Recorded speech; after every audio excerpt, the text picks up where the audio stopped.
काढ.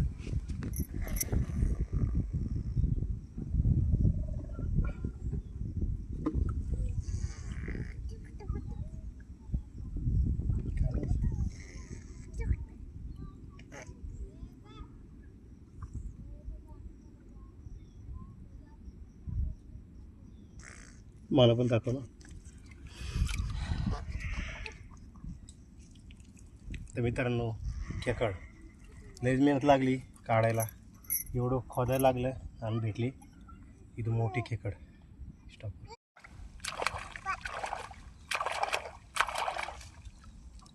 मित्रांनो, लयच मेहनत लागली आणि एकदम मोठे साईजची खेकड आपल्याला सापडली. बघू शकते मोठी साईज. आणि एवढं खोदायला लागलंय, एवढं खोदून एवढी मोठी खेकड सापडली आपल्याला. कट.